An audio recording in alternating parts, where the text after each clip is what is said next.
Halo everyone, kamu pasti udah gak asing lagi ya dengan kata self-love. Mungkin sudah gak asing lagi juga di telinga kalian mengenai tentang self-love. Tapi sebelum aku membahas tentang self-love, di sini aku mau bertanya dulu. Kalian suka merasakan insecure? Suka membandingin diri sendiri dengan pencapaian orang lain? Bahkan pernah gak sih mengapresiasi diri sendiri? Nah, self-love itu adalah mencintai diri sendiri, memperlakukan dan menerima diri sendiri dengan baik dan apa adanya, tetapi bukan berarti memenuhi diri dengan segala keinginan atau egois. Ini juga ada tipe-tipe self-love. Self-love itu ada banyak dan perlu kamu sesuaiin sama diri kamu sendiri. Kamu cocoknya yang mana, sukanya yang mana, dan kamu nyamannya yang mana. Menurut Dr. Gary Chapman, ada 5 tipe bahasa cinta. Apa saja itu? Yang pertama adalah self-love affirmation. Mencintai diri sendiri dengan kata-kata.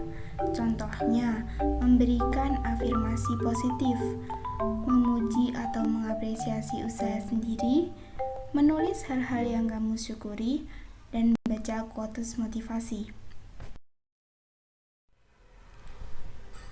Yang kedua adalah self quality time. Mencintai diri sendiri dengan cara menyendiri atau bisa juga dikatakan dengan me time. Contohnya seperti nonton film, baca buku, pergi ke kafe sendirian, nonton bioskop sendirian, atau traveling sendiri.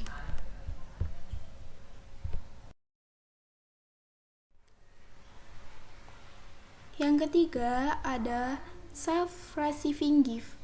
Mencintai diri sendiri dengan cara ngasih reward atau hadiah kepada diri kita sendiri. Contohnya seperti jajan makanan dan minuman favorit, membeli barang yang ingin kamu beli, dan lain sebagainya.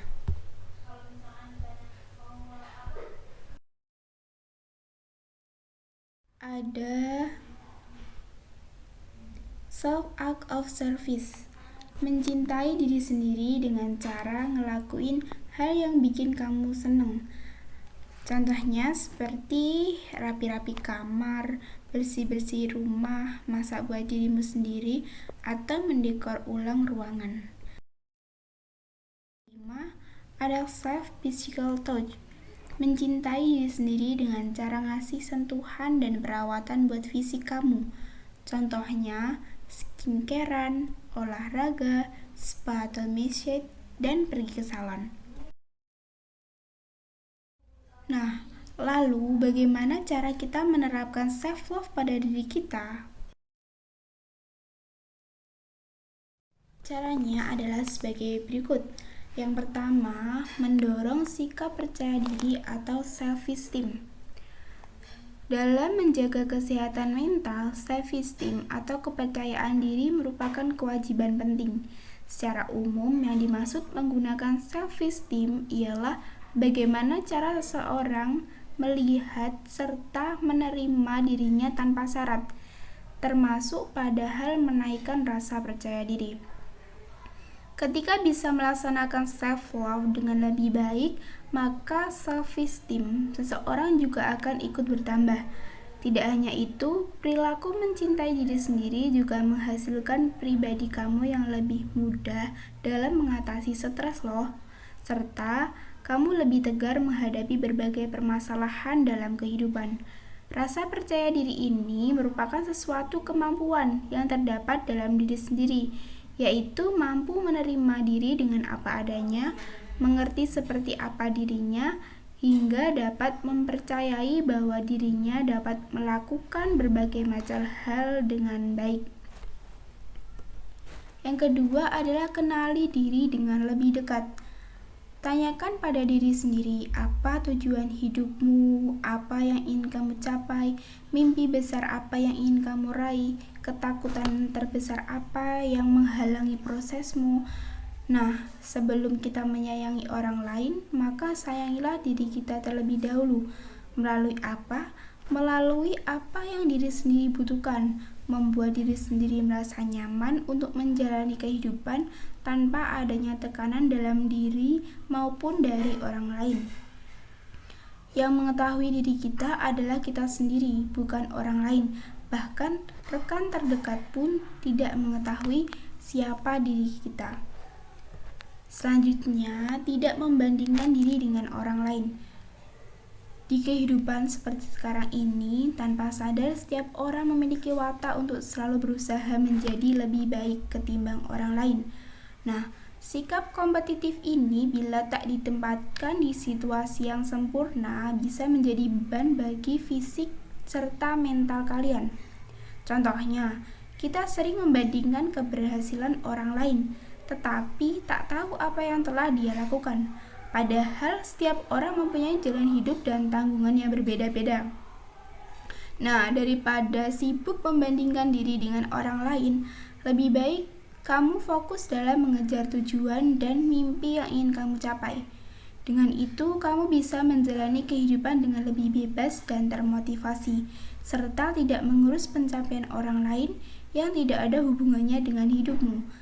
Kesuksesan bukanlah dengan cara kita membandingkan pencapaian orang lain, akan tetapi melihat apa pencapaian kita sebelumnya.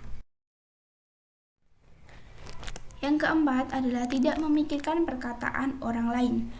Jangan pernah berpikiran untuk harus membahagiakan seluruh orang yang ada dalam hidupmu.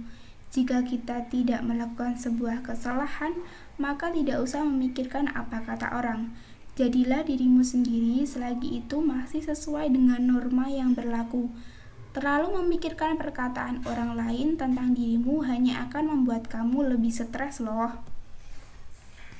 Yang kelima, selalu ingat tidak ada orang yang sempurna. Seluruh orang pasti mempunyai kekurangan yang ingin ditutupi. Kamu itu tidak perlu merasa kurang percaya diri terhadap kekurangan apapun yang mungkin kamu miliki. Lebih baik kita mengembangkan bakat yang kita punya daripada memikirkan hal-hal itu. Yang keenam, ambil keputusan dengan percaya diri. Mengambil keputusan besar memang membutuhkan banyak pertimbangan. Karena itu, tak sedikit orang yang seringkali merasa ragu untuk membuat keputusan, termasuk keputusan terhadap hidupnya sendiri. Self-love ini dapat kamu latih ketika kamu mengambil keputusan sendiri. Jangan ragu pada keputusanmu sendiri. Yakinlah bahwa keputusan yang kamu pilih adalah keputusan yang terbaik.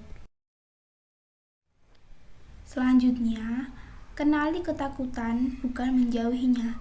Setiap orang pasti mempunyai rasa takut dalam dirinya, tetapi jangan dibiarkan terlalu lama. Kamu harus bisa mengatasi rasa takut dalam dirimu itu. Karena dengan mengenali rasa takut, kamu akan lebih mampu berusaha meringankan beban serta rasa cemas yang ditimbulkan. Yang kedelapan, menjaga gaya hidup dengan gaya hidup yang positif. Self-love bukan hanya sekedar menerima segala kekurangan dan kelebihan yang ada pada diri kita sendiri, namun juga berusaha menjalani hidup menggunakan perjuangan terbaik. Salah satunya merupakan dengan menjaga kesehatan tubuh serta membiasakan diri untuk menjalani gaya hidup yang positif. Dengan cara apa? Misalnya dengan cara rutin berolahraga, mengonsumsi makanan dengan gizi seimbang, banyak minum air putih, serta istirahat cukup merupakan contoh dari penerapan self-love di kehidupan sehari-hari. Dan yang terakhir adalah menjaga circle pertemanan dengan orang yang positif. Lingkungan yang negatif dapat membuat kamu susah dalam melaksanakan self-love. Oleh sebab itu, penerapan self-love mampu dimulai dengan menjaga circle pertemanan dengan orang yang mampu memberi dampak yang positif saja. Karena dengan teman-teman yang baik, maka akan membantu kita dalam membangun sifat yang baik dan juga citra diri yang positif. Nah, jauhi orang-orang yang memberi efek negatif padamu, karena itu merupakan hambatan untuk melakukan self-love. Self-love mungkin terlihat mudah, tapi sebenarnya susah ya. Maka kita lakukan tips yang ada di atas perlahan demi perlahan, satu demi satu, dan akhirnya kita dapat mencintai diri kita sendiri. Dengan kita mencintai diri kita sendiri, hidup kita akan menjadi lebih bahagia dan kita dapat menerima diri kita sendiri dengan segala kekurangan dan kelebihan yang kita punya. Self-love bukan berarti egois. Kalau kita mau self-love, belajarlah untuk tidak menjadi seorang yang people pleaser. Kita tidak harus membahagiakan orang lain. Kita tidak harus memenuhi ekspektasi orang lain. Start to love yourself. Mulailah untuk mencintai dirimu sendiri. Itu tadi sedikit bahasan mengenai tentang self-love. Nah, terima kasih untuk yang sudah menonton dan sampai jumpa.